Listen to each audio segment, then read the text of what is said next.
মেয়ে জামাই নাতি নাতনি সবাই আসবে, তার জন্য রান্না করছি চিংড়ি মাছের মালাইকারি, চিকেন কষা, আরও রান্না করেছি মুসুরের ডাল, রুই মাছ। নমস্কার, আমি স্বপ্না।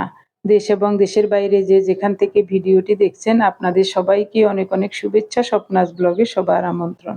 প্রতিদিনের মতো আজও নতুন একটি পর্ব সাজানোর প্রয়াস করছি। কিভাবে একদিনে মাটির চুলা তৈরি করে রান্না করব সেটা নিয়ে। আশা করছি পুরো পর্বটি আপনাদের অনেক ভালো লাগবে, তাই অনুরোধ রইল পর্বটি প্রথম থেকে শেষ পর্যন্ত দেখুন। 2 চোখা একটা চুলা তৈরি করব, তার জন্য মাপ দিয়ে দাগ কেটে নিচ্ছি।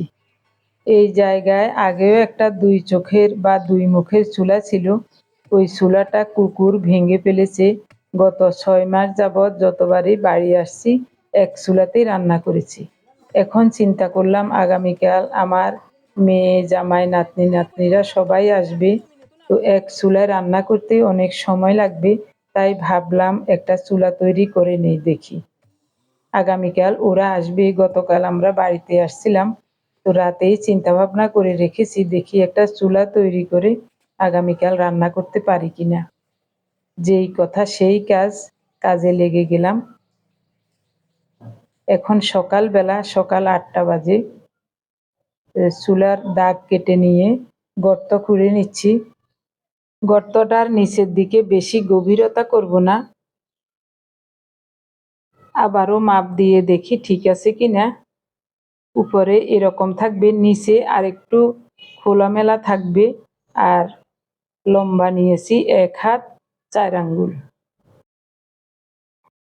প্রথমে গর্তটাকে খুব সুন্দর করে দাগ দিয়ে সমান করে কেটে মাটিগুলো উঠিয়ে নিলাম। এখন পুরাতন মাটিগুলো ফেলে দেব। এগুলো তেমন পুরাতন নয়, কুকুর যখন চুলা ভেঙে ফেলেছিল তখন পোড়া মাটিগুলো সব কেটে উঠিয়ে ফেলে জমি থেকে নতুন মাটি এনে গর্তটা ভরাট করে রেখেছিলাম গত ডিসেম্বর মাসেই। চিন্তা করলাম শুকনো মাটি চুলা তেমন ভালো হবে কিনা, তার জন্যই শুকনো মাটিগুলো ফেলে দেব। আমাদের জমি থেকে নতুন মাটি এনে তারপরে চুলা তৈরি করব। গর্তর ভিতরের 4 দেয়াল নিচে ভালোভাবে মাটি দিয়ে লেপে মুছে নিচ্ছি। সমান করে লেপে দিয়েছি। একটা কোদাল নিয়ে নিজেই জমি থেকে মাটি কেটে নিয়ে আসলাম। আর মনে হয় লাগবে না, প্রয়োজনে পরে আনতে পারবো। আগে চুলা তৈরি শুরু করে দিই। শুকনো মাটিগুলো ফেলে দেব। একেবারে ফেলে দেব না, গাছের গোড়ায় দেব। গতবারও কষ্ট করে চুলাটা তৈরি করেছিলাম। 2-3 বছর অবশ্য রান্না করেছিলাম ওই চুলায়। গত ডিসেম্বর মাসে কুকুর ভেঙে ওই চুলার গর্তের মধ্যে বাচ্চা দিয়েছিল। আমি বাড়ি এসে দেখি তো অবাক। তখন বাচ্চাগুলো নিরাপদ জায়গায় রেখে তারপর চুলার ভিতরের মাটিগুলো কেটে সব ফেলে দিয়েছি। এরপরে নতুন মাটি দিয়ে ভরাট করে রেখেছিলাম।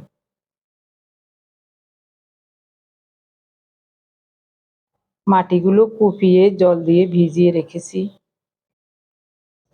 আগে একটু জায়গাটা জলে ভিজিয়ে রাখি। এবার মাটিগুলো কষলিয়ে কষলিয়ে একটু নরম করে নেব, তারপরে চুলা তৈরি করব। দেখতে থাকুন, আপনাদের কাছে অনেক ভালো লাগবে। আমি জানি আপনারা অনেকেই হয়তোবা মাটির চুলা তৈরি কখনো দেখেনও নাই। আর আমরা যারা গ্রামে বাস করি আমরা তো এসব সবসময় দেখেছি এবং নিজেও তৈরি করেছি। 40 বছর আগের গল্প করছি, শুনুন। আমার বিয়ের পরে প্রায় 6 মাস পরে আমার শাশুড়ি মা বলছেন চুলা তৈরি করবে। অন্য বাড়ি থেকে একজনকে ডেকে এনে তারপর চুলা তৈরি করবেন। মাটি এনে সব রেডি করে রেখেছে। আমাকে বলছে, বৌমা মাটিগুলো একটু ভিজিয়ে কষলিয়ে রাখো, আমি অমুককে ডাক দিয়ে আনি, ও চুলাটা তৈরি করে দিবে, মানে চুলাটা বসিয়ে দেবে। আমি গর্ত খুঁড়ে মাটি কষলিয়ে সব রেডি করে রেখেছি। পরে চিন্তা করলাম এই চুলা তো আমিও মনে হয় তৈরি করতে পারবো। আমার মা যে মাটির চুলা তৈরি করেছেন আমি তো দেখেছি। তখন শাশুড়ি মাকে বললাম, মা আমি চুলাটা বসাই। উনি বলছে, না না তুমি পারবে না, তুমি কি চুলা বসাবে, আমিও তো চুলা বসাতে জানি না, চুলা কিভাবে তৈরি করে আমি জানি না, তুমি ছোট মানুষ, তুমি পারবে না। তখন আমি বললাম, মা একটু চেষ্টা করে দেখি, না হলে আপনি ওনাকে ডেকে আনিয়েন। তখন শাশুড়ি মা বলল, আচ্ছা ঠিক আছে। আমাকে খুব আদর করতেন আমার শাশুড়ি মা। আচ্ছা ঠিক আছে, দেখি কেমন চুলা বানাতে পারো।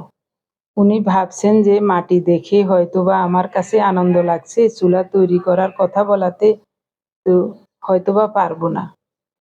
তো আমি যখন ঠাকুরের নাম নিয়ে ভয়ে ভয়ে এভাবে মাটি দিয়ে চুলার কাঠামো তৈরি করছি, তখন আমার শাশুড়ি মা আমার জ্যাঠা শ্বশুরের ঘরের বড় যাকে ডেকে এনেছে।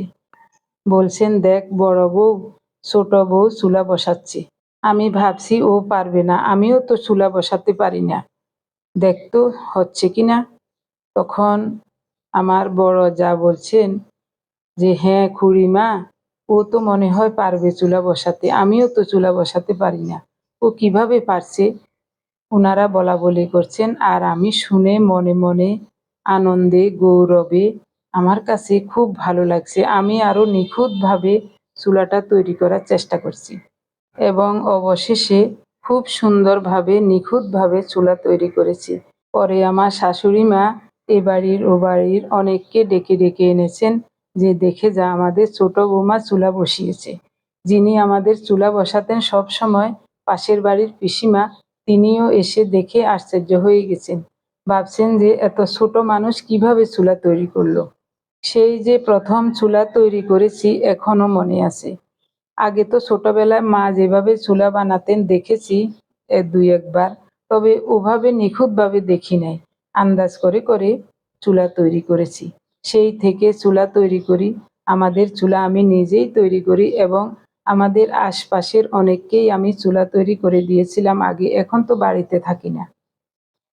দেখুন সকাল ৯টা-১০টার দিকে চুলার কাঠামোটা রেডি করে রেখেছিলাম। এরপরে সংসারের দৈনন্দিন সব কাজগুলো সেরে স্নান করে ভাত রান্না করেছি। রান্নার সময় যে আগুন জমেছিল, তো ওই আগুন এই চুলাতে দিয়েছিলাম। প্রথমে শুকনো পাতা দিয়ে চুলাটা ভর্তি করে দিয়েছি, তারপরেই গরম আগুন দিয়েছি, জ্বলন্ত আগুন। তো কিছুক্ষণ আগুন জ্বলে চুলাটা গরম হয়েছে এবং কিছুটা শক্ত হয়েছে। এরপর খাওয়া দাওয়া শেষে চুলার ধারে এসে এখন একটা পাথর দিয়ে চুলাটাকে চারিদিক থেকে চেপে চেপে একটু ঠিক করে দেওয়ার চেষ্টা করেছি। চুলার মুখটা একটু কেটে আগুন দিয়েছি। তো এই আগুনটা সারা রাত থাকবে। খড় পাতা এবং ছোট ছোট ঢালপালা দিয়ে আগুন ধরিয়ে দিয়েছি। এরপরে মোটা একটা লাকড়ি ঢুকিয়ে দেব, সারা রাত ওই লাকড়িটা জ্বলবে এবং চুলাটা খুব সুন্দর মতো শক্ত হয়ে যাবে। সকালবেলায় চুলাটা কেটে কুটে দেখি আগামীকাল রান্না করতে পারি কিনা। কিছুক্ষণ আগুন জ্বলুক এবং চুলাটা শক্ত হোক, সন্ধ্যার পরে চুলার মুখটা কেটে লেপে মুছে রেডি করে রাখবো। গতকাল চুলাটা বসিয়েছিলাম, আজ রান্না করছি, ভাবতেই আমার কাছে অবাক লাগছে। কি সুন্দর মতো আগুন জ্বলছে দেখুন। আমাদের রান্নাও হয়ে গেছে। ধন্যবাদ সবাইকে।